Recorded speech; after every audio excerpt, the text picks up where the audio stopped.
Ninguém imaginava o que se escondia nas águas da Flórida até que o principal predador do estado sumiu sem deixar rastro. Durante meses, algo começou a eliminar silenciosamente os verdadeiros soberanos do pântano. Para muitos especialistas, era impossível. Não existe criatura que casse um crocodilo adulto, pelo menos não dentro do que conhecíamos. Anos depois, as revelações obrigariam as autoridades a considerar algo impensável: zonas inteiras classificadas como áreas de risco para humanos. O que estava invadindo o território não era apenas inesperado, era completamente fora de escala. Para entender por que essa descoberta mexeu com toda a comunidade científica, é preciso revisitar o ambiente onde tudo começou, uma das disputas territoriais mais antigas do continente. A região que conhecemos como Everglades sempre funcionou como um gigantesco tabuleiro natural, onde cada espécie mantém seu espaço à força. É um ecossistema belíssimo quando visto de cima, mas por trás da tranquilidade aparente um conflito constante entre criaturas altamente adaptadas a sobreviver e dominar. Nesse cenário, duas espécies sempre reinaram com autoridade absoluta. De um lado, o jacaré americano, robusto, versátil, capaz de prosperar em quase qualquer área de água doce. De outro, seu primo mais reservado, o crocodilo americano, dono de uma personalidade muito diferente, furtivo, discreto, quase sempre invisível. Enquanto o primeiro impõe respeito, o segundo prefere evitar encontros, especialmente com humanos.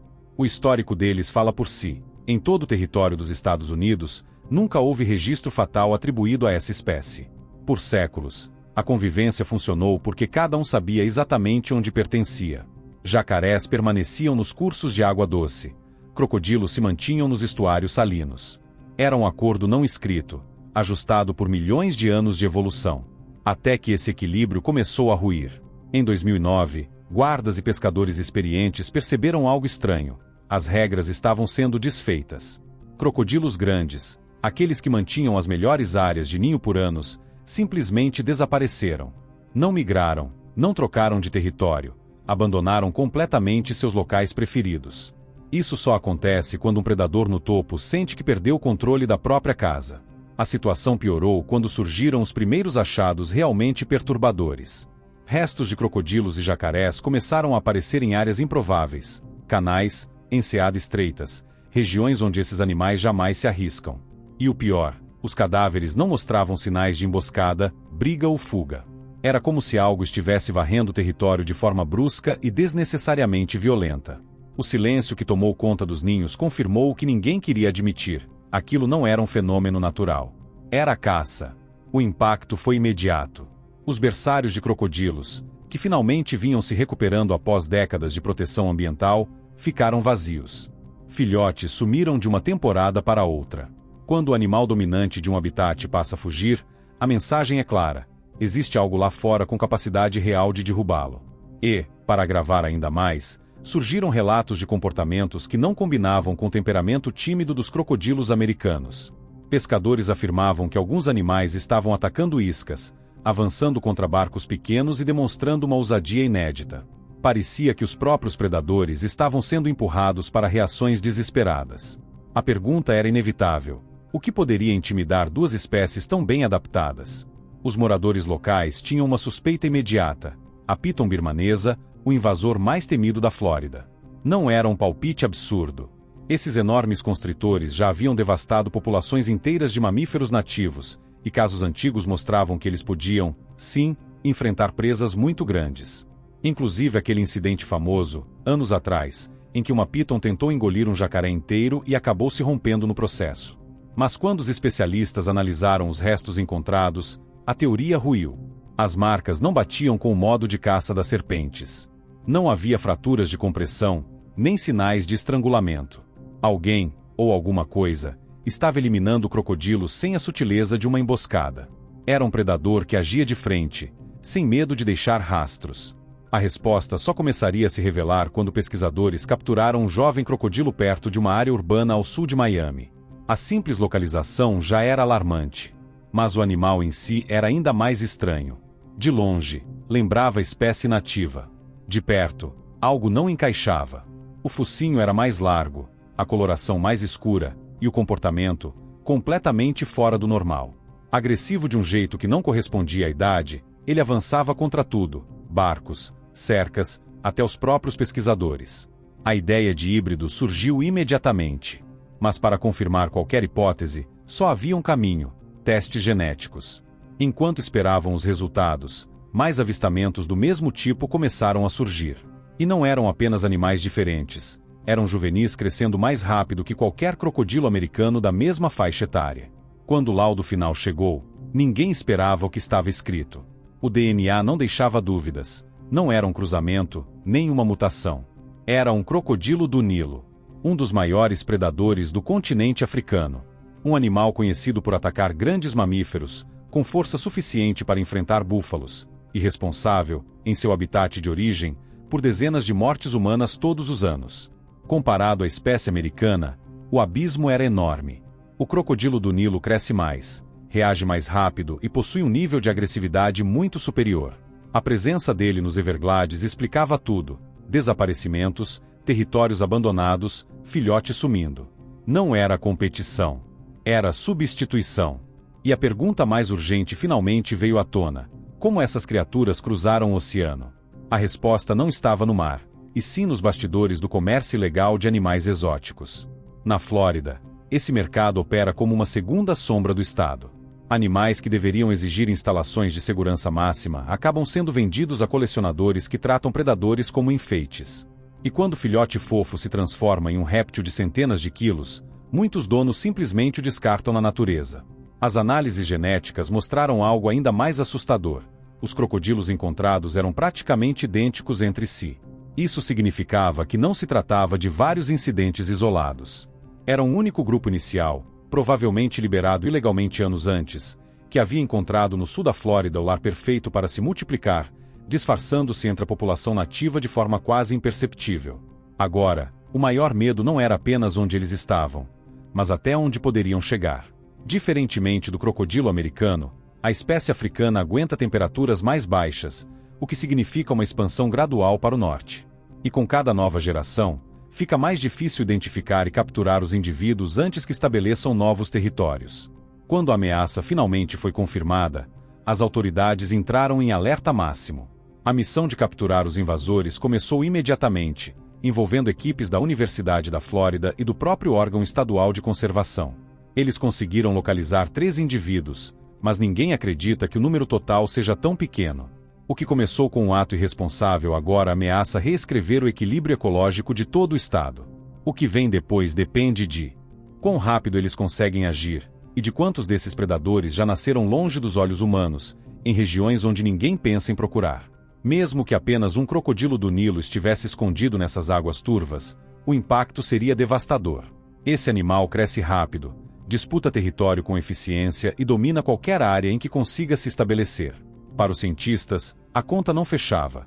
Os crocodilos nativos, já pressionados pela perda de habitat, agora estavam sendo superados por um rival capaz de tomar seus espaços e suas fontes de alimento com facilidade. E havia algo ainda mais preocupante: a resistência ao frio. Diferente dos nativos, esses recém-chegados podiam avançar para regiões mais ao norte, muito além das áreas protegidas do extremo sul da Flórida. Essa possibilidade acendeu um alerta vermelho nas autoridades. Não era mais apenas uma questão de equilíbrio ecológico. Era uma ameaça com potencial de atingir zonas urbanas e parques frequentados por milhares de pessoas. Identificar o invasor foi apenas o primeiro passo. O verdadeiro pavor veio ao perceber que o perigo maior não era o crocodilo em si, mas o motivo de ele estar ali.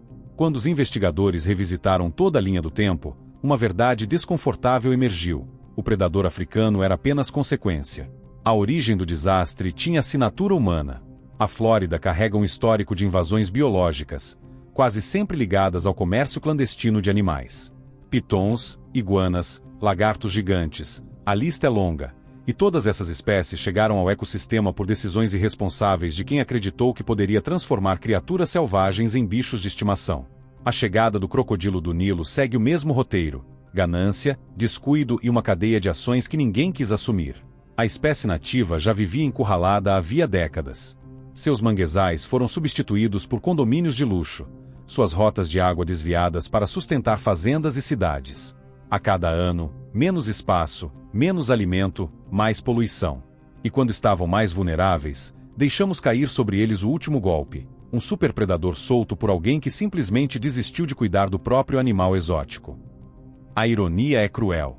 Investimos tempo e recursos para recuperar a população de crocodilos americanos, apenas para enfraquecer tudo depois com destruição de habitat e decisões irresponsáveis. Criamos o cenário perfeito para um invasor prosperar, e prosperar em silêncio. Nos últimos anos, a presença de crocodilos na Flórida voltou a chamar a atenção de pesquisadores, autoridades ambientais e moradores locais. Embora o estado já seja habitat natural do crocodilo americano, avistamentos cada vez mais frequentes sugerem que essa espécie nativa está expandindo sua distribuição, aproximando-se de áreas urbanizadas e gerando novos conflitos com a população. Estimativas recentes apontam que a Flórida abriga cerca de 2.000 exemplares desse crocodilo, um número considerado alto se comparado às décadas anteriores. Essa expansão natural, porém, se mistura a outro tema mais sensível, o risco da presença de crocodilos não nativos, especialmente o crocodilo do Nilo. Análises genéticas realizadas em animais capturados entre 2009 e 2014 confirmaram que, em pelo menos 3 casos, tratava-se de indivíduos originários da África.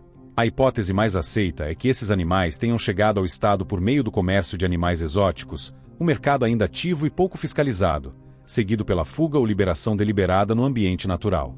Apesar desse histórico, não há evidências recentes de que o crocodilo do Nilo tenha formado uma população reprodutiva na natureza. Pesquisadores e autoridades da Flórida reforçam que todos os exemplares conhecidos foram removidos, e que não foram registrados ninhos, juvenis ou qualquer sinal de reprodução consistente dessa espécie no estado. Ainda assim, a preocupação permanece. O clima e a hidrologia da região são compatíveis com a sobrevivência desses crocodilos, e o Everglades oferece vastas áreas onde animais introduzidos poderiam, teoricamente, se estabelecer sem serem detectados por algum tempo. Enquanto isso, relatos de moradores mostram que a interação com crocodilos, quase sempre da espécie americana, se intensificou. Há registros de animais aparecendo em parques, quintais, canais residenciais e até próximos a escolas. Em algumas comunidades, surgiram petições pedindo o aumento das equipes de remoção, já que o crocodilo americano é uma espécie protegida e sua retirada exige protocolos específicos. Esse aumento de aparições também está relacionado ao comportamento natural desses répteis. Durante períodos de clima frio, eles tendem a buscar locais mais expostos ao sol, o que os torna mais visíveis. A complexidade da situação é ampliada pelo fato de que o monitoramento oficial costuma se concentrar nas espécies nativas e invasores mais comuns, como a piton birmanesa. Isso significa que não existe um sistema público totalmente abrangente dedicado a detectar crocodilos exóticos de forma sistemática, deixando brechas que dificultam a confirmação definitiva da ausência ou presença de crocodilos do Nilo no ecossistema do estado. Em síntese, a Flórida vive um cenário de alerta, mas não de crise. O aumento dos crocodilos nativos é real e documentado. Já a possibilidade de uma população invasora de crocodilos do Nilo permanece apenas como risco teórico, sustentado mais pelo passado recente e pela vulnerabilidade do estado ao tráfico de animais exóticos do que por sinais concretos de que essa espécie esteja se estabelecendo. Mesmo assim, especialistas reforçam que o monitoramento contínuo é essencial, pois basta um pequeno grupo reprodutivo para transformar completamente a dinâmica ecológica de uma região tão frágil quanto o Everglades. Agora o relógio corre contra nós. Se esses crocodilos do Nilo conseguirem formar uma população estável, todo o manual de segurança da vida selvagem da Flórida terá que ser reescrito. Hoje, placas alertam os visitantes sobre a presença de jacarés, pedindo apenas bom senso e distância. Em um futuro nada distante, essas placas podem alertar para algo muito mais sério: a presença de predadores que veem humanos como presas potenciais.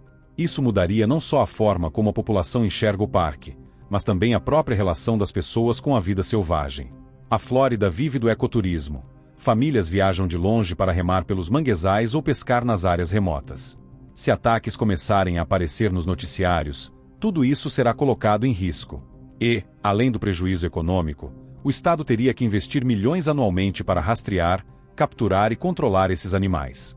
E ao lado mais difícil dessa história, não existe retorno simples. Não dá para capturar esses crocodilos e enviá-los de volta ao outro continente. Para proteger as pessoas e restaurar qualquer equilíbrio possível, o Estado teria que adotar um programa permanente de remoção, medidas extremas para corrigir um erro que nunca deveria ter acontecido. É, na prática, declarar guerra a um predador que só está aqui porque alguém abriu a porta. Por anos, acreditamos que as quedas na população de animais nativos eram obra das pitons. Era mais fácil culpar uma serpente gigantesca do que admitir que a criatura mais destrutiva no ecossistema éramos nós. A verdade é que o monstro dessa história não chegou nadando. Foi trazido.